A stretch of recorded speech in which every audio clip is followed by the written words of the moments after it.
வள்ளலார் எப்படி பிறந்தார், ஏன் பிறந்தார் அப்படின்னா, சந்தோஷப்பட்டு நடராஜ பெருமாள் வர்றாங்க, சந்தோஷப்பட்டு வர்றார். அதன் மூலமாக கற்பம் தரித்து வந்தவர் தான் வள்ளல் பெருமான்.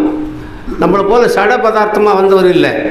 காரைக்காலமேர்னு பெரிய புராணத்தில் ஒரு செய்தி வரும். அவங்க என்ன பண்ணுவாங்கன்னா, நண்பனடி யார் அணைந்தால் நல்ல திரு அமுதளித்தும். அடியார்கள் வந்து என்ன பண்ணுவாங்களாம், இந்த பழைய சோறு புளிச்சு போகிற குழப்பெல்லாம் போடுறதில்ல, நாம் எதை சாப்பிட்றோமோ அதை போடுவாங்களாம். நண்பன் அடி யார் அணைந்தால் நல்ல திரு அமுதளித்தும். எதுக்கு வந்திருக்கான்னு தெரிஞ்சு கேட்காமல் கொடுப்பது உத்தமன், கேட்டு கொடுப்பவன் மத்தியவன், கேட்டும் கொடுக்காதவன் பாவி. இந்த தாய்மார்கள் பார்த்தா தான் எந்த சமயம் நடக்கும். நாங்கள் சில இடத்துல வந்து இந்த பிடியரிசி திட்டம்னு ஒன்று சொல்லுவோம். பிடியரிசி திட்டம் அங்கே அது கொண்டு ஊரும் எறும்போ ஒரு கோடி உய்யுமான். இந்த ஊர்ந்து போகிற எறும்பு இருக்குதோ ஒரு கோடி எறும்பு சாப்பிட்டு அந்த புண்ணியத்தை நமக்கு தருது. கோயில் சுடுக்காடு கொல்புலித்தோல் நல்ல அடையினார் பட்டத்தடிகள். எங்கள் ஊரே வந்து சைவ ஊர்னு கிராமம்னு பேர். சிவபிரகாசாமி எல்லா ஊர்லேயும் சொல்லிட்டாங்க, தமிழ்நாடு பூரா. தாய்மார்கள் நல்லா இருந்ததுனால்தான் வள்ளலார் வந்தார். காரைக்கால் அம்மையார் வந்து கைலாயத்துக்கு ஆலங்காட்டில் போய் ஆண்டவருடைய பாத நிழலில் இருந்து திருத்தாண்டங்கள்லாம் பாடினாங்க. கடவுள் ஒரு பொருள் தான், அவர்கிட்ட எந்த தத்துவங்களால் உண்டாக்குனா, நம்மளாம் 36 தத்துவங்களால் இந்த உடப்பை உண்டாக்கியிருக்கார் கடவுள் நம்மளை. அவங்களாம் எந்த தத்துவத்தில் நிர்மலமானவர்கள் அவர்கள் எல்லாம். குலமறியார் புலமறியார் அம்பலத்தே நடிக்கும் கூத்தாடி ஐயருக்கே மாலையிட்டா. எனவே புலமறியார் போல் நீயும் புகழிதியோ தோழி, புலபுலவென்று அளப்பதெல்லாம் போகவிட்டு இதுகள் அலகரியா திருக்கூத்து என் கணவர் புரியாரேல் அரி அயனோடு அரண் முதலா ஐவர்களும் பிறரும் விலகரியா உயிர் பலவும் நீ இங்கே நின்று மினுக்குவதும் குலுக்குவதும் வெளுத்து விடுங்கானேன்னார். பள்ளிக்கூடத்தில் வந்து ஒழுக்க நீர் படிப்பே கிடையாது, வைத்து படிப்புங்க. அழகுசால் கற்பின் அறிவு நூல் கல்லாது உலக நூல் ஓதுவதெல்லாம் கலகலவும் தடுமாற்றமல்லால் கோபம் தொண அறிவருங்கிறார் நாலடியார். அதை போல இந்த உலகிலோடு இருந்ததுன்னா அருளியில் இல்லைன்னா நீ செல்லாத மனுஷனா பூடி ஆன இடத்துல கருங்கடா போல் வீண்கரும்ப தொடர்கின்றேன். கருங்கடான்னு ஒன்று இருக்குது தெரியுங்களா கிராமத்தில். இப்போ இந்த அந்த அந்த பாலம் இருக்குது, அங்கே போனீங்கன்னா அந்த கருங்கடாலாம் அங்கே தான் மேயுது. நாங்கள் காலையில் போனோம் அந்த பக்கம். கடவுள்கிட்ட முறையிட்டால் தான் அவருக்கு நமக்கு அந்த முறையீட்டை ஏற்றுக்கொண்டு நமக்கு செய்யக்கூடியதெல்லாம் கடவுள் தான் பண்ண வேண்டும். அவர் அந்தரிமையாமையாக இருக்கிறார் உள்ளே. நாம் உள்ளே இருந்து அதை பார்க்காத, எதுவும் உனக்கு கண்ணை பார்த்த உடனே சுண்டி இழுக்குமோ அதை பார்க்காதங்கிறார். இந்த காமங்கக்கூடிய அந்த ஆசை இருக்குது, அது எந்த நேரத்தில் எங்கே இழுத்து கொண்டு தள்ளுமோ தெரியாதுங்கிறார். அப்பர் சுவாமி கூட ஒரு பாட்டு சொல்கிறார், இந்த உலகமே வந்து துன்பம் கொடுக்கக்கூடிய உலகம், இந்த உலகத்தில் உனக்கு சுகம் கிடைக்காது.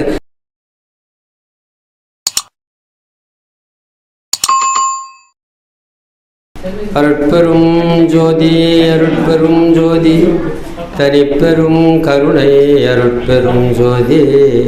ஓம் பெரியோர்களே, எல்லாமுடைய அருட்பெருஞ்சோதி ஆண்டவருடைய தனிப்பெரும் கருணையினாலும் மாதுரு பாக நோக்கி மண்ணு சிற்றம்பலத்தை ஆதியும் அழுவுமில்லாத அற்புத திருக்கூத்தாடும் ஆடல் வல்லாருடைய அருளினாலும் இன்றைக்கி இந்த பசும்புலூர் கிராமத்திலே 11வது ஆண்டு நிறைவு விழாவும் வள்ளலார் திருச்சபை கும்பாபிஷேக விழாவும் ஒருங்கே நடந்து அதில் எல்லாம் நாம் சந்தோஷமாக கலந்து கொண்டிருக்கிறோம். இந்த தாய்மார்களுக்கு ஒரு செய்தி சொல்லணும். வள்ளலார் எப்படி பிறந்தார், ஏன் பிறந்தார் அப்படின்னா, சின்னம்மா எப்படி பண்ணுவாங்களாம், தெய்வ பக்தியில் சிறந்தவர்கள் தினம் தேடி தேடி தர்மம் செய்தவர்கள் உய்தவம் மேலென செய்தவர்கள் நாளும் உத்தமரை தேடி உய்தவர்கள். சின்னம்மா என்ன பண்ணுவாங்களாம், அடியார்களை கண்டு தேடி தேடி போய் தர்மம் கொடுப்பாங்களாம். அப்புறம் உத்தமரை தேடி உய்தவர்கள், அடியார்கள் எங்கே இருக்காங்களோ அந்த தேட்டத்துக்கெல்லாம் போயிட்டு அங்கங்கே விழுந்து கும்பிட்டு ஆசீர்வாதத்தை வாங்குவாங்களாம். அப்படிப்பட்டதுனால்தான் இன்னவாறு இந்த இருக்கிற போது சந்தோஷப்பட்டு நடராஜ பெருமாள் வர்றாங்க, சந்தோஷப்பட்டு வர்றார். சந்தோஷப்பட்டு வந்து தான் அந்த திருநூறு கொடுக்குறார். திருநூறு கொடுத்து தான் வள்ளலார் பிறக்கிறார். வள்ளலார் உலகையில போல ஆண் பெண் இணைஞ்சு பிறந்ததா இல்லை, விபூதி கொடுக்குறார். இது விபூதியை கொடுத்து உத்தம புத்திரன் உமக்கு பிறப்பான், இந்த மாநிலத்திலே வந்து சமரச சன்மார்க்கத்தை உண்டாக்குவான்னு விபூதி கொடுத்துட்டு போகிறாங்க. அப்போ அதன் மூலமாக கற்பம் தரித்து வந்தது தான் வள்ளல் பெருமான். நம்மளை போல் சட பதார்த்தமாக வந்தவர் இல்லை. அதனால் இந்த தாய்மார்கள் என்ன பண்ணோம்னா, காரைக்கால் அம்மையார்னு பெரிய புராணத்தில் ஒரு செய்தி வரும். அவங்க என்ன பண்ணுவாங்கன்னா, நண்பனடி யார் அணைந்தால் நல்ல திரு அமுதளித்தும். அடியார்கள் வந்து என்ன பண்ணுவாங்களாம், இந்த பழைய சோறு புளிச்சு போகிற குழம்பெல்லாம் போடுறதில்ல, நாம் எதை சாப்பிட்றோமோ அதை போடுவாங்களாம். நண்பன் அடியார் அணைந்தால் நல்ல திரு அமுதளித்தும் செம்பொன்னும் நவமணியும் செழுந்துயிலும் முதலான. சாமியார் உள்ள அந்த காலத்தில் வந்து பொருள் வச்சுருக்க மாட்டாங்க, எதை போனால் சாப்பாடு போடுவாங்க, சாப்பிட்டு போயிடுவாங்க. ஏதோ வசதி உடையவங்க ஏதாவது பணம் காசு ஏதாவது வழி செலவுக்கு செம்பொன்னும் நவமுனிங்கிறாங்க. நண்பன் அடி யார் அணைந்தால் நல்ல திரு நல்ல சாப்பாடு. அது மட்டும் இல்லை, செம்பொன்னும் நவமுனி வழி செலவுக்கு காசு கொடுப்பாங்க. அது மட்டும் இல்லை, செழுந்துயில் இப்போல்லாம் அந்த பொன்னடை போத்துறாங்க இல்லையா, இது போல் போடுவாங்க. செழுந்துயிலும் முதன தம்பறிவினால் அவருக்கு தகுதியின் வேண்டுகோள் கொடுத்த. நம்ம தகுதி வேறு, வாங்குறவங்க தகுதி ஒன்று. நம்ம தகுதி எவ்வளோ கொடுக்கலாம். அதாவது ஒரு ஆள் வந்து கேட்குறதுக்கு ஒரு தாழ்கிட்ட வந்தான்னு சொன்னால், இவன் எந்த அளவுக்கு நம்மள்கிட்ட தேடி வந்திருக்கான், நம்ம எவ்வளோ கொடுத்தா அவனுடைய காரியத்துக்கு முடியும் அப்படின்னு கொடுக்கறது தான் தர்மம். அதாவது கேட்காமல் கொடுப்பவன் உத்தமன். எதுக்காக வந்து வந்த உடனே அவனை பார்த்த உடனே எதுக்கு வந்திருக்கான்னு தெரிஞ்சு கேட்காமல் கொடுப்பது உத்தமன். கேட்டு கொடுப்பவன் மத்தியவன், கேட்டும் கொடுக்காதவன் பாவி. இப்போ நிறைய பேர் இருக்காங்களே, 4 பேர்த்துக்கிட்ட 10 நாளைக்கு நடந்தால் கூட கொடுக்காதவன் இருக்கான் நிறைய பேர். அதனால் அந்த அம்மா என்ன பண்ணுவாங்க, இது வந்தாங்க. இப்படி இருக்கிற போது தான் சிவபெருமான் வர்றாரு. அங்கே வந்து என்னென்னமோ சித்தி விளையாட்டுலாம் பண்ணி அந்த அம்மாவை பரலோகத்துக்கு அழைச்சிட்டு போகிறார். அதனால் இந்த தாய்மார்கள் பார்த்தா தான் எந்த சமயம் நடக்கும். ஆண்கள் வந்து பல ஜோலியில் போவாங்க வருவாங்க. தாய்மார்கள் என்னன்னா, நாங்கள் சில இடத்துல வந்து இந்த பிடியரிசி திட்டம்னு ஒன்று சொல்லுவோம். பிடியரிசி திட்டம்.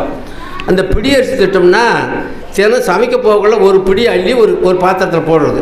30 நாளைக்கு போட்டாங்கன்னா 2 பக்கம் அல்லது ஒரு பக்கம் அரிசி வரும். அந்த மாதிரி 10 வீடுக்கு வந்து அந்த அன்னதானம் தானாக நடக்கும். தினம் ஒரு பக்கம் போட்டால் சாப்பாடு நடக்கும். அது பிடியரிசி திட்டம்னு பேர். அதனால் அவங்களுக்கு ஒரு பெரிய தொய்வு வராது. அதாவது வாங்கும் கவலத்து ஒரு சிறிது வாய் தப்பியும் தூங்கும் களிரோ துயர்வுறா. இந்த பெரிய கோயில்களில் பார்த்தீங்கன்னா இந்த கல் தொட்டி வச்சுருப்பான், பெரிய தொட்டி. அதில் ஒரு 6 மரக்கா அரை மூட்டை அரிசியை ஆக்கி இந்த யானைக்கு உருட்டி போடுவான். அதை அள்ளி திங்காது, உருண்டை போடுவான். அதில் இந்த இவ்வளோ பிச்சுட்டு வந்து போச்சுன்னு வச்சுக்க, அது இழப்பு வருமா? அதுக்கு அந்த இழப்பு வரும் அந்த யானைக்கு ஒன்றும் வராத. அதை போல் நீங்கள் சாப்பிட்ற சமைக்க போகக்குள்ள ஒரு பிடிச்சி அள்ளி போட்டால் அதனால் உங்கள் குடும்பத்தில் ஒரு பெரிய இழப்பே வராது. அதை கொண்டு ஒரு பெரிய தர்மமே நடக்கும். அதனால் ஆங்கு அது கொண்டு ஊரும் எறும்போ 1 கோடி உய்யுமான். இந்த ஊர்ந்து போகிற எறும்பு இருக்குதோ 1 கோடி எறும்பு சாப்பிட்டு அந்த புண்ணியத்தை நமக்கு தருது. ஆனால் எறும்பு உயிர் சின்னது, யானை ஒரு பெருசு கிடையாது. உயிரெல்லாம் ஒன்றாமே உற்று பார்த்தால். உயிர் என்பது ஒரு பொருள் தான், அது ஒரு சக்தி. இப்போ அதுக்கு பேர் அணுன்னு சொல்லுவாங்க. அது வள்ளலார் ஒரு செய்தி சொல்கிறார். எவ்வுயிர் திரளும் என்னுயிர் எனவே எண்ணி நல் இன்புறச் செய்யவும் அவ்வுயிர்களுக்கு வறுமிடையூற்றை அகற்றிய அச்ச நீக்கிடவும் செவையுற்றது திருப்பதம் பாடி சிவசெவை என்று கூத்தாடி ஒவ்வொரு கழிப்பால் அழிவுறாதீங்கே ஓங்கவும் இச்சை என்னுடைய இச்சை அல்லங்கிறார். அதனால் இப்போ வந்து இந்த கோயில் வந்து இப்போ கும்பாபிஷேகம் பண்ணியாச்சு. 48 நாளைக்கு மண்டலாபிஷேகம்னு ஒன்று பண்ணணும். இந்த அன்பர்கள் இருக்காங்களே, தினம் கோயில் வரணும். ஒரு நாளும் திருக்கோயில் சூழாராயன் உண்பதன்மன் மலப்பறித்திட்டு உண்ணாராயன் அழியற்றார் பிறந்தவார் ஏதோ வெந்நீர் அருநோய்கள் பெற வெந்நீர் அணியாராயன் திருவற்றார் பிறந்தவார். அது நோய் வந்து சாவறதுக்குன்னே அவன் பிறந்திருக்காங்கிறார். மண்டலத்தில் வளத்தில் பிறந்து சாவறதுக்கு தினம் கோயிலுக்கு வரணுங்க. கோயில் எதுக்கு இத்தனை கோயில் கண்டாங்க? உலகத்தில் கோயிலுக்கு பஞ்சமே இல்லை. அதை விட நம்ம இந்துக்களுக்கு, கிறிஸ்தவனுக்கு ஒரு கர்த்தர், முஸ்லீம்களுக்கு அல்ல. இவனுக்கு எத்தனை சாமி? 1000 சாதிகள், 10000 சாமிகள். சந்திர சாமி, பொந்தல சாமி, ஒரு சாமி அதுவே கட்டி போட்டுருவோம். அது பாட்டுக்கு சமாதி மேலே உட்காந்துக்கிட்டு வெளிக்கிருப்பான். கோயில் சுடுக்காடு கொல்பொலித்தோல் நல்ல அடையினார் பட்டத்தடிகள். அவன் சமாதி மேலே உட்காந்துட்டு வெளியிருப்பாங்க. நம்ம ஆடுவை அசிங்கம் பண்ணுவான். கோயிலுக்கு தெளிவு பார்க்க மாட்டான். இங்கே போனால் ஏதாவது கேட்பான்னு நினைப்பான். என்ன பண்ண போகிறான்? ஒன்றும் பண்ண போகிறது. அதனால் தினம் கோயிலுக்கு வாங்க. காலமால ஒரு 4 பேராவது வந்து 4 அல்பாவை சொல்லணும். காலையில் எழுந்திரிச்ச உடனே காலையில் குளிச்சுட்டு போகலாம். இல்லை பல்லுகள் விளையிட்டு ஊதி வச்சுக்கிட்டு பூ எடுக்க போவாங்க. பூ எடுத்துகிட்டு வந்து பூ வைக்கணும். பூ வச்ச தினம் ஒரு 2 பாட்டை பாடி உரியவர்கள்னு இருப்பாங்க. நீங்கள் 4 பேர் உரியவர்கள் வந்தால் தான் பக்கத்தில் இருக்க 4 பேர் வருவாங்க. அதை விட உங்கள் சர்க்கரை ஒரு கல்கண்டோ ஒரு பிரசாதமாக கொடுத்தா தான் அந்த பசங்கள்லாம் வருவாங்க. அந்த பசங்க வந்தால் தான் அவங்க அந்த பயிர் அப்படியே லேசாக வளரும். இப்போ அந்த பிரசாதம் வாங்கி சாப்பிட்டு அதனுடைய பலம் அந்த உடம்புல ஏறுனா அவர் நம்ம வள்ளலார் மரத்துக்கு போனால் கொஞ்சம் ஏதாவது கிடைக்கும்டா அப்படின்னு சொல்லி அவன் வருவான். நம்ம பாடுற பாட்டு அவனுக்கு கிடைக்கும். தினம் வந்து வேண்டுதல் பாட்டு இருக்குது, சன்மார்க்க வேண்டுதல் இருக்குது. அந்த பாட்டெலாம் 2 பாட்டு 4 பாட்டு பாடி ஒரு கல்பத்தை பற்றி வச்சுட்டு அப்புறம் உங்கள் வேலையை போய் பாருங்கள். இங்கேயே உட்காந்துட்டு சொல்ல வேலை இருக்கிறவங்க வேலை செய்யலாம். கொஞ்சம் ஓய்வாக இருக்கிறவங்கெல்லாம் இப்போ நாங்கள் வந்து தினம் வந்து 4:30 மணிக்கு எழுந்திருப்போம். தினம் ஒரு நாள் தவறாத கிட்டத்தட்ட 60 கும்பாஷம் பண்ணியாச்சு. ஒரு 25-30 பேர். எங்கள் ஊரே வந்து சைவ ஊர்னு கிராமம்னு பேர். சிவபிரகாசாமி எல்லா ஊர்லேயும் சொல்லிட்டாங்க. தமிழ்நாடு பூரா சைவமாக இருக்கிற ஊர். நாங்கள் தான் இப்போ 2 பேர் தான் இருக்கிறோம். ஒரு 10 பேர் இருந்தாங்கெல்லாம் செத்துட்டாங்க. எங்கள் வயசான ஆள் இன்னொருத்தர் என் வயசுக்கு தான் 2 பேர் தான் இருக்கிறோம். போனால் சாயங்காலம் ஒரு 50 பேர்த்துக்கு சாப்பாடு போட்டுக்கிட்டு தான் இருக்கோம். இப்போது சாயங்காலம் ஒருத்தருக்கு ஒரு கட்டளை மாதிரி வைப்போம். சாப்பாடு கொண்டாந்து கொடுப்பாங்க. அதை இப்போ பூஜை பண்ணி எல்லாத்துக்கும் சாப்பாடு எல்லாம் தட்டு வச்சு கொடுத்துட்றது நடந்துக்கிட்டு இருக்குது. அது இப்போது அதனால் கோயிலுக்கு அப்பப்போ வரணும். கோயில் இல்லா ஊரில் குடியிருக்க வேண்டாம்னு சொன்னாங்க. கோயில் இல்லைன்னா குடியிருக்காதுன்னு சொன்னாங்க. இப்போ நாம் இத்தனை கோயிலுக்கு போயிட்டு கோயிலுக்கு போகிறதே இல்லையே. போகிறதுண்டா அது எதுக்கு கோயில்? அது எதுக்கு வேஸ்ட்டாக செலவு பண்ணி பணத்தையும் செலவு பண்ணி அங்கே வந்து சுத்தம் இல்லாத பெருக்காத கூட்டாத அம்மாலாம் திலகவதி அம்மா இருந்தாங்க. தினம் விரட்டானந்தீஸ்வரர் கோயிலில் போய் காலையிலே போய் கற்களில் போய் தோண்டி விளக்கமாரெலாம் எடுத்து போய் தண்ணி தெளித்து கூட்டி கோலம் போட்டு வந்தாங்க. அவங்க சிவலோகத்தில் இருக்காங்க இப்போ திலகவதி அம்மையார்.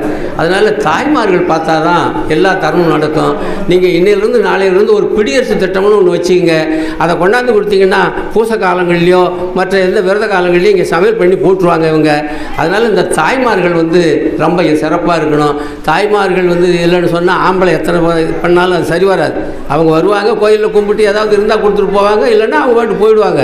தாய்மார்கள் தான் இருக்கணும். தாய்மார்கள் நல்லா இருந்ததுனால்தான் வள்ளலார் வந்தார். காரைக்கால் அம்மையார் வந்து கைலாயத்துக்கு ஆலங்காட்டில் போய் ஆண்டவனுடைய பாத நிழலில் இருந்து திருத்தாண்டங்கள்லாம் பாடினாங்க. அதனால் தாய்மார்களே நீங்கள் எல்லாம் இந்த பிடியரசு திட்டத்தை நாங்கள் சொல்கிறத கேட்டு இது பண்ணுங்கள். இப்படி யார் வந்து இருந்தால் அதை சொன்னீங்கன்னா இங்கே இருக்கிறவங்கள்ட்ட கொடுத்தா அவங்க வந்து அதை சமைச்சு போடுவாங்க. பூசத்தன்னைக்கோ மற்ற நாட்களில் சுழித்து போடுவாங்க. வள்ளலார் என்ன அருட்பெருஞ்சோதியை சொன்னார் அப்படின்னா, அருட்பெருஞ்சோதி இப்போ பாருங்கள், நீங்கள் கோயிலுக்கு போனீங்கன்னா இப்போ அக்னியில் 3 தான். நெருப்பு, சந்திரன், சூரியன் 3 தான் கடவுளாக. இது அக்னி. இந்த 3ல் இப்போ சாய்ப்பு வந்து நெருப்பை வணங்குறான். ஊதுவத்தி கொளுத்தி வச்சு வணங்குவான் நெருப்பு. முஸ்லீம் என்ன பண்ணுவான்? மெழுகுவத்தி. நாம் என்ன பண்ணுவோம்? கற்பூரம். நீங்கள் என்ன தான் பிரசாதம் போட்டு என்ன பண்ணாலும் கற்பூரம் கொட்டினா தான் நம்ம கோயில் விட்டு வெளியே வருவோம். அன்னைக்கு ஜோதி தான் சொல்லியிருந்தாங்க. நம்ம இடைக்காலத்தில் மறந்து போய் இந்த கோயில்கள்லாம் உண்டான உடனே இதுக்கு ஏன் உண்டான்னு சொன்னால், கோயில் இல்லா ஊரில் குடியிருக்க வேண்டான்னு அவை சொன்னாங்க, பெரியவங்க சொன்னாங்க. கோயில் இருந்தால் தான் நமக்கு அந்த நினப்பு வரும். இல்லைன்னா நம்ம பல துன்பங்களில் பல கல்மிஷங்களில் நாம் தெரிஞ்சுக்கிட்டு ஆசா பாசங்களில் தெரிகிற போது கோயில் வராது. அதை கண்டவுடனே பாருங்கள், மோட்டார் சைக்கிளில் போகிறவங்க கூட ஒரு கையில் பாரு நெஞ்சில் கை வச்சுட்டு போகிறான். இந்த கோயிலில் கண்டவுடனே தான் கை வைக்கிறான். இல்லைன்னா கை வைக்கிறதுல கும்பிட்றதும் இல்லை. அதனால் கோயில் இருக்கணும். கோயில் இருந்தாலும் குப்பையை போட்டுக்கிட்டு உக்காந்துருக்கக்கூடாது. அங்கெல்லாம் சுத்தம் பண்ணணும். எல்லாம் தாய்மார்கள் வந்து தினம் கோலம் போட்டு தண்ணி தெளித்து கோலம் போட்டு போனாங்கன்னா அவங்கள ரொம்ப சிறப்பு. நல்ல குடும்பம், நல்ல குழந்தைகள் பிறக்கும். எதிர்ப்பு பேசாத புருஷன் வருவான். குடிக்கார வந்துட்டான்னா பெரிய வம்பு. அதனால் அப்படிலாம் இல்லாத நீங்கள் பிரார்த்தனை பண்ணிக்கணும். எனக்கு நல்ல கணவன் வரணும் அப்படின்னு வேண்டிக்கணும். ஆண்களும் வந்து என்ன பண்ணணும்? எனக்கு நல்ல மனைவி வரணும் அப்படின்னு வேண்டிக்கணும். அப்படி இல்லைன்னு சொன்னால் அந்த ஊரோ அந்த குடும்பம் சரி இருக்காது. அதனால் இதெல்லாம் தினம் செய்வார்னு வேண்டிக் கொண்டு, ஏன்னா காலம் ரொம்ப இதாக போச்சு. இன்னொரு செய்தி என்னென்னா, இந்த ஜாதி மதம்னு ஒன்று இருக்குது. அதை தான் வந்து கண்டிப்பாக சொல்கிறார். அதான் ஜாதியும் மதமும் சமயமும் காண ஆதி அனாதியாம் அருட்பெருஞ்சோதிக்கிற ஆண்டவனிடத்தில் எந்த ஜாதியும் கிடையாது. இயற்கையிலேயே பாசங்கள் ஒன்றுமில்லார், குணங்கள் ஏதுமில்லார், தத்துவங்கள் ஏதுமில்லார், மற்றொரு செயற்கையில்லார், திரிபில்லார், களங்கமில்லார், தீமை ஒன்றுமில்லார், வியப்புற வேண்டுதல் இல்லார், வேண்டாமை இல்லார், மெய்யே மெய்யாகி விளங்கியம் மயமாய் உயர்த்தகும் ஒரு ஆனந்த சபிதனிலே ஒருவர் உண்டே கண்டிருக்கிறார் வள்ளலார். கடவுள் ஒரு பொருள் தான். அவர்கிட்ட எந்த தத்துவங்களால் உண்டாக்கலாம்? நம்மளாம் 36 தத்துவங்களால் இந்த உடப்பை உண்டாக்கியிருக்கார் கடவுள் நம்மளை. அவங்களாம் எந்த தத்துவத்தில் நிர்மலமானவர்கள் அவர்கள் எல்லாம்.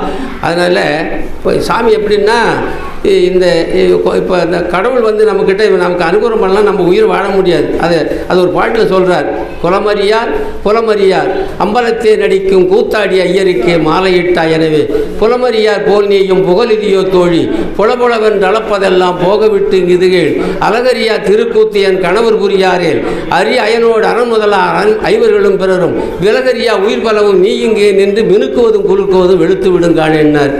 ஒரு ஆள் இந்த என்ன பார் வசதி உண்டுன்னு போட்டிருப்போம். அது எது சில இடத்துல பார் வசதி உண்டு, பார் வசதி உண்டுன்னு போட்டிருக்கான். பார் வசதி சாராயம் குடிக்கிற இடத்துல பார் வசதி, அங்கே போய் குடிச்சுட்டாங்க.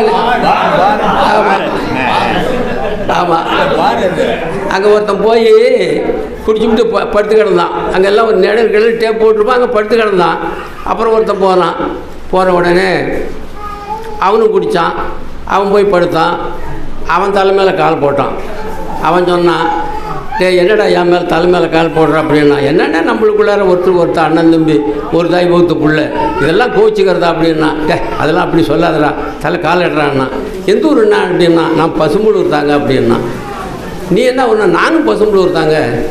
என்ன பசும்புளூர் இருக்கிற உன்னை இது வரைக்கும் கண்ணு மூடிக்கிட்டே மயக்கத்தில். அப்புறம் ஒருத்தன் கேட்டான், பசும்புளூர் இருக்கிற நீ எந்த வீதினா, நடுவீதின்னா. சரி அப்படின்னா நடுவீதின்னா உன் வீட்டு என்ன நம்பர் என்னடான்னா 19 என் வீட்டு 19 தானே. எழுந்து பார்த்தா அப்பா அம்மாவன். புலமறியார் அம்பலத்தே நடிக்கும். இப்போ நிலத்தில் வந்து சர்வே நம்பர் ஒன்று இருக்கும், உள்பிரிவு நம்பர் வேறு இருக்கும். அதை போல் இதுக்கு நம்பர்கள்லாம் புலமறியார் அம்பலத்தே நடிக்கும் கூத்தாடி ஐயருக்கே மாலையிட்டா எனவே புலமறியார் போல் நீயும் புகழுதியோ தோழி.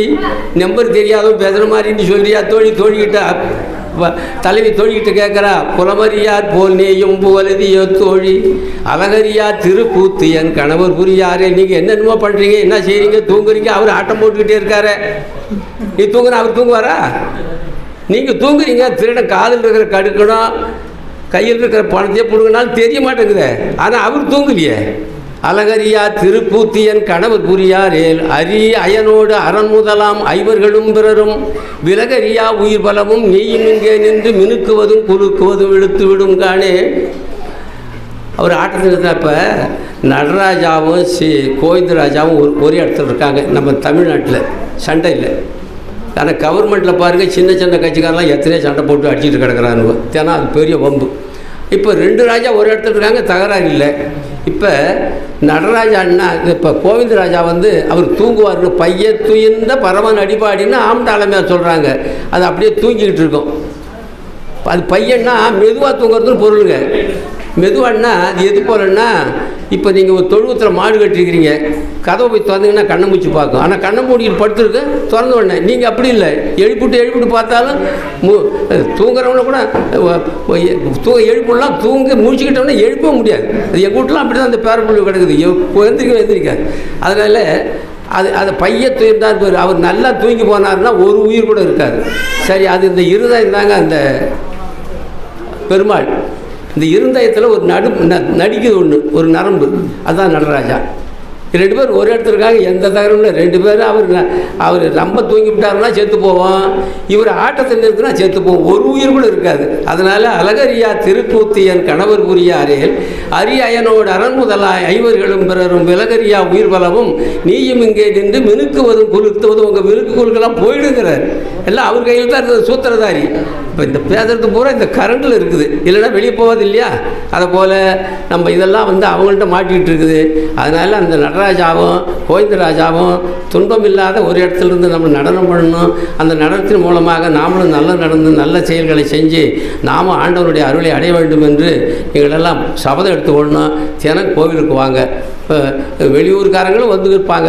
ஏன்னா இங்கே சிறப்பாக நடந்தால் இந்த பக்கத்தில் ஊர் இருந்தாக்க சில ஊர்லாம் வந்து அப்போ என்ன இந்த பஜனை பண்ணக்குள்ளே என்ன பண்ணுறதுன்னு கேட்டால், இன்றைக்கி சனிக்கிழமை பஜனை பண்ணால் 3 மைலுக்கு அந்தாண்ட அவங்க ஊரில் கோப்பு இருக்காது அதிகமாக. அங்கே பஜனை நடக்கிற இடத்துல வந்து அவங்க கூட்டிகிட்டு பாடிவிட்டு ராத்திரி முடிச்சுட்டு போவாங்க. அப்படிலாம் அந்த மாதிரி இவங்க அப்பா அந்த மாதிரி போனவர். பக்கத்து ஊரில் இவங்க அப்பா அவர் இருக்கிற வரைக்கும் அந்த மாதிரி பஜனைக்கு போவார். அப்படிலாம் இருந்தது. பக்தியெல்லாம் ரொம்ப குறைஞ்சி போச்சு. ஏன்னா அரசியல் சூழ்நிலை, கால சூழ்நிலையால் எல்லாம் குறைஞ்சி போச்சு. அதனால் இப்போ பள்ளிக்கூடத்தில் ஒழுக்க நீதி படிப்பே கிடையாது, எந்த படிப்பும் கிடையாது, ஒழுக்கமே கிடையாது, கடவுள் பக்தி பாடமே கிடையாது. அவங்களெல்லாம் எது கிடைக்கல. அது என்னென்னா வைத்து படிப்புங்க. அழகு சால் கற்பின் அறிவு நூல் கல்லாது உலக நூல் ஓதுவதெல்லாம் கலகலமும் தடுமாற்றமல்லால் போவோம் தொண அறிவர்கள்ங்கிறார் நாலடியார். அழகு சால் கற்பின் அதாவது அளவு கல்வி. எதை வரைக்கும் படித்தா எம்மா சம்மாகலாம், எதை வரைக்கும் படித்தா மந்திரி ஆகலாம், எதுவும் படித்தாங்க இன்ஜினியராக போகலாம், எதை வரைக்கும் படித்தா டாக்டர் ஆகலாம். எங்கள் அளவு கல்வி அது. எதோட படித்தா எவ்வளோ சம்பளம் வாங்கலாம். சரி, இப்போ அழகு சால் கற்பின் அறிவு நூல் கல்லாது. இப்போ ஒரு நோட்டு இருக்குதுன்னு வச்சுங்களேன். இப்போ கரன்சி நோட்டு பணம் இருக்குதா இல்லையா? ஒரு பக்கத்தில் அச்சு, ஒரு பக்கம் பிள்ளைனா இருக்குது. செல்லுமா? ஒரு பக்கம் ஒன்றும் இல்லை, செல்லுமா? யாராவது பார்த்தீங்களா? அதை போல் இந்த உலகிலோடு இருந்ததுன்னா அருளியில் இல்லைன்னா நீ செல்லாத மனுஷனாக கூடிய ஆடுற இடத்துல பிறந்து மனிதனாக பிறந்தோம், மனித பண்பாடோடு இருந்தோம். மானிட பிறவிதானும் வகுத்தது மனவாக்காய தானிட தைந்துமாறு அரண்மணிக்காக கடவுளை வனமுக்காகவே வந்த உடம்பு இந்த உடம்பு. நீ உலக சுடலையே சொல்லிட்டு கிடந்தீன்னா வீண்கரும தொடர்கின்றேன் விழலை நேனைங்கிறார் வள்ளலார். செக்கிடவை தொடர்புடம்பை சிதையாந்தோ திருப்பிடணும் இருப்பறை சேர சேர்த்து எக்கரிடை உருட்டுகணும் அன்றி இன்னும் என் செய்யணும் போதாதே எந்தாய்ங்கிறார். கடவுளை வணங்காதவனை என்ன சொல்கிறாருன்னா, அக்கனுதர் பிறைச்சடையாய் நின்ற ஆலயத்தேன். அக்கம்னா அந்த உத்திராட்சமணி போட்டிருக்கக்கூடிய பெருமானே. இதெல்லாம் 3 நாளில் வர செய்திகள். இதெல்லாம் அக்கனுதர் பிறைச்சடையாய் நின்ற ஆலயத்தேன் ஆண்பனை போல் மிக நின்றேன் அறிவொன்றில்லேன். அது ஆண்பனை, பெண்பனையாக இருந்தாலும் நொங்கு காய்க்கும். ஆண்பனைங்கிறார். பனைமரத்து நேரில் உட்காந்து இருக்கிற அப்புறம் ஒரு முடம் போயிடும், அதில் பிரயோஜனம் இல்லைங்கிறார். ஆண்பனை போல் மிக நின்றேன் அறிவொன்றில்லை மிக்க ஒதி போல் பருத்தேன் கருங்கடா போல் வீண்கரும தொடர்கின்றேன். கருங்கடான்னு ஒன்று இருக்குது தெரியுங்களா? கிராமத்தில் இப்போ அந்த பாலம் இருக்குது, அங்கே போனீங்கன்னா அந்த கருங்கடாலாம் அங்கே தான் மேயுது. நாங்கள் காலையில் போனோம் அந்த பக்கம். அதுக்கு பேர் எருமை கடை இல்லை, பன்றி. அது என்ன பண்ணோம்னா சும்மா குளிக்காது, அது ஒரு 2 சால் உழவு போட்டு தான் அதில் வீயும். ஏன்னு கேட்டால் அந்த சேத்தை தளதளன்னு ஆக்கினா தான் அந்த பூசினா தான் கொஞ்சம் நேரம் வெப்பம் தணியும். அதனால் கருங்கடா போல் வீண்கரும தொடர்கின்றேன் விழறினேனே என்னை செக்கிடவை துடல் குழம்பை சிதைய அந்த செக்கில் போட்டு இந்த பயிர் தேங்காய் பருப்பு கடலைப்பருப்பு போட்டு ஆட்டுற மாதிரி என்னை ஆட்டினாலும் அந்த பாவம் போகாது. அது மட்டும் இல்லை, இருப்பறை சேர சேர்த்து எக்கரிட உருட்டுகணும் இன்று என் செய்யணும் போதாதே எந்தாய்ங்கிற ஒரு 6 அடி நீளம் இது மாதிரி ஒரு பலகை. அதில் ஒரு அங்கலத்துக்கு 1.5 அங்கலம் ஆணி அடிச்சிருக்குது. அந்த ஆணியில் நீட்டாக போட்டு என்னை சுற்றி மலை உச்சியிலேருந்து உருட்டுட்டாலும் அந்த தொழாத பாவத்துக்கு எனக்கு முடியாது. அத்தனை பாவம் அந்த தண்டனை கொடுத்தாலும் எனக்கு முடியாதுங்கிறார். அதனால் மனிதனாக பிறந்தவன் கோவில்னு ஒன்று வந்துருக்குது. எல்லா மதத்துக்கும் கடவுள் என்ற ஒரு பொருள் இருக்குது. அவன் ஒரு விதமாக கும்பிட்டாலும் கூட அது நாங்கள் ஒரு நாள் பஸ்ஸில் வந்தோம். ஒருத்தன் படிக்க தெரியாதான் ஒரு செய்தி சொன்னான். இந்துக்கள் சாமிலாம் நொண்டிடான்னான். என்ன அவன் சொல்கிறான் பார்த்தேன். அப்புறம் கிறிஸ்தவ சாமி நொல்லடான்னான். அப்புறம் முஸ்லீம் சாமி செவிடுடான்னான். என்ன அப்படி சொல்கிறான் ஒன்றும் தெரியலையே அப்படின்னு பார்த்தா அவன் செவிட்டு சாமியாக இருந்தான்னா பிஸ்மில்லாஹ்னு கத்துறான், செவிடாக இருக்கிறதா அப்படி கத்துறான். அப்படின்னா ஓஹோ இப்படியா நொல்லுன்னு காட்டுறான். நொல்ல சாமின்னு கிறிஸ்தவன் சாமின்னா அதில் தான் மெழுகுவத்தி பிடிக்கிறான் அப்படின்னா. அப்படி நொண்டின்னு சொல்கிறான்னா நான் நொண்டி சாமியாக இருந்தால் தான் தேரில் வச்சுட்டு போகிறாங்க நடந்து வருமே. அவன் படிக்க தெரியாத சொல்கிறாங்க. அவன் எனக்கு சந்தோஷமாக பதில் வேண்டாம் நான் கேட்டுக்கிட்டு வர்றேன் அதை.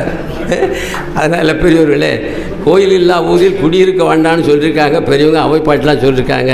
தினம் கோயிலுக்கு வாங்க.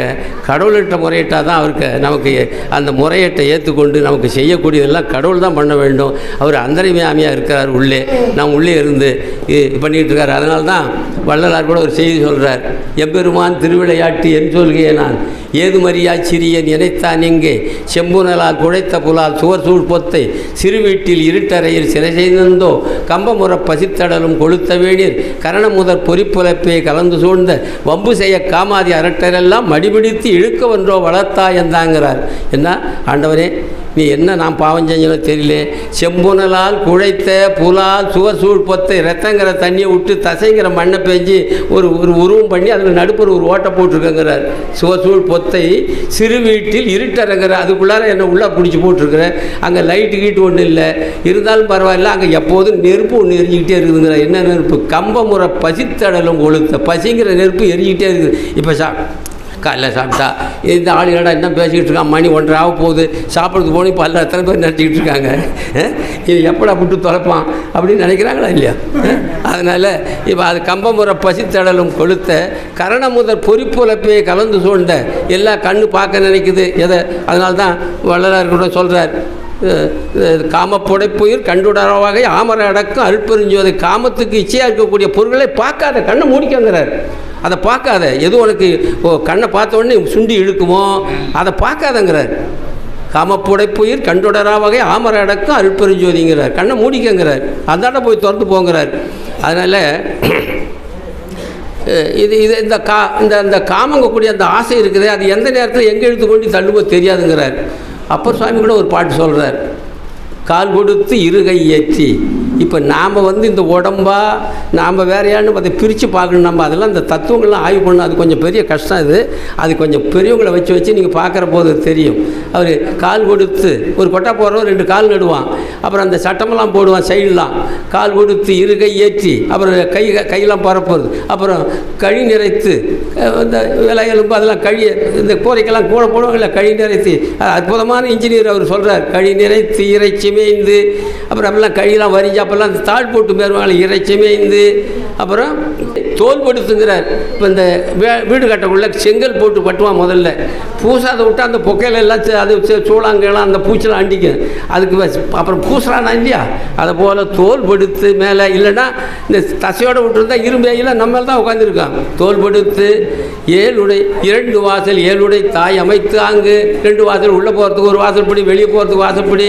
அது மட்டும் 7 சாலியகம் பண்ணி 7 ஜன்னல் வச்சுருக்காங்களாம். கண்ணு 2, மூக்கு 2, காது 2, வாய் 7 சால் ஏகம் பண்ணி மால் கொடுத்து ஆவி வைத்தார் மாமரை கடனாரே. மயக்கம் என்ற மாயை என்ற ஒன்று சேர்த்து எண்ணி உள்ளே பிடிச்சி போட்டியப்பா அப்படிங்கிற. இந்த உடம்பு வேறு, நாம் வேறு. அதெல்லாம் தத்துவங்களை நிறையா படிக்கணும். அதெல்லாம் இப்போ இருக்கிட்ட வர எல்லாம் தெரிஞ்சுக்கலாம். தினம் கோயிலுக்கு வாங்க, எல்லாத்தையும் கொண்டு வந்து கோயிலுக்கு எல்லாம் வழிபாடு பண்ண சொல்லுங்கள். தாய்மார்கள்லாம் இந்த பிடியரிசி திட்டத்தை நீங்கள் கைப்பற்றி எல்லாம் கொடுங்க, உங்களுக்கு புண்ணியம். இப்போ மோட்ச சாம்ராஜ்யத்தை அடையலாம். இந்த இங்கு கழிப்பது நன்றி இந்த உலகம் ஏதக்குடியில் இழுக்குங்கிறார் வள்ளலார். இந்த உலகமே துன்பம் கொடுக்கக்கூடிய உலகம். இந்த உலகத்தில் உனக்கு சுகம் கிடைக்காது. அதனால் தர்மம் செய்யுங்கள், தர்மம் செய்கிறாங்க. இந்த 48 நாளைக்கு தலைவர்கிட்ட கையெழுத்து கொடுங்கம்மா, யாராவது கொடுக்குறவங்க 48 நாளைக்கு மண்டலாபிஷேகம் பண்ணுங்க, எல்லாம் பண்ணி தினம் கோயிலுக்கு வாங்க, பிடியரிசி திட்டத்தை கொடுத்து ஆளுக்கு கொஞ்சம் அரிசி கொடுங்க. இப்போ நாங்கள்லாம் நிறைய கொடுத்துக்கிட்டு தான் இருக்கோம். அரிசி மாதத்துக்கு கிட்டத்தட்ட ஒரு 40 கிலோ எங்களுக்கு அரிசி கொடுத்துக்கிட்டு தான் இருக்கிறோம். அதனால் பல அன்னதானங்கள் நடந்துக்கிட்டு இருக்குது. இப்போ இங்கே இருக்கிற அன்பர்களுக்கு தெரியும் நாங்கள் எங்கெங்கெல்லாம் அரிசி கொடுக்குறோன்னு சொல்லி எல்லாம் பண்ணிக்கிட்டு இருக்கோம். காய் கொடுத்துக்கிட்டு இருக்கிறோம், எல்லாம் பண்ணுறோம். அதனால் நீங்களும் செய்யுங்க. நாங்கள்லாம் எளிய முறையில் தான் வாழ்ந்துக்கிட்டு இருக்கிறோம், டம்பமாக வாழ முடியாது எங்களால். அதனால் எல்லாம் அருட்பெருஞ்சோதி ஆண்டவனுடைய தனிப்பெருங்கருணையினாலே நீங்கள் இதுவரைக்கும் கேட்டுக்கொண்டிருந்தது நீங்கள் எல்லாம் வானால் அடைவர், வறுமை உறார், நன்மனை மக்கள், பொன் பூண் ஆளிடம் புகழ் போதம் பெறுவர், பின் புன்மை ஒன்றும் காணார், நின் நாமம் கருதுகின்றோர் ஒற்றி கண்ணுதல்வார், மாணார் முற்ற மயிலே வடிவுடை மாணிக்கமே என்று நம்மளை எல்லாம் அருட்பெரும் பிரகாச வள்ளலார் நம்மளெல்லாம் ஆசீர்வாதம் பண்ணார். அந்த ஆசீர்வாதம் இந்த ஊருக்கு எல்லா மக்களுக்கும் வந்திருக்கக்கூடியவர்கள் எல்லாருக்கும் உரித்தாக வேண்டும் என்று கேட்டுக்கொண்டு, நம்முடைய தலைவர் தங்க தலைவர் உங்கள் ஆப்டிருக்காரு, எங்கே இருந்தாலும் அவர் எல்லா விஷயம். ஆனால் அவரை நீங்கள் எளிய முறையில் பெரிய உத்தியோகத்தில் இருந்தாலும் எளிய முறையில் நடக்கக்கூடியவங்க. அதனால் இப்போ அந்த ஆறுமுக வாத்தியார் மகனா அவர் பேர் எங்களெல்லாம் ராத்திரி எல்லா அன்பர்களுக்கு எங்கள் வெளியிலிருந்து வந்திருக்க கலை நிகழ்ச்சிக்கு வந்தவங்க எங்களை எல்லாத்துக்குமே நல்ல இடம் கொடுத்து நல்ல சாப்பாடு போட்டு எல்லாம் சொன்ன பண்ணாங்க.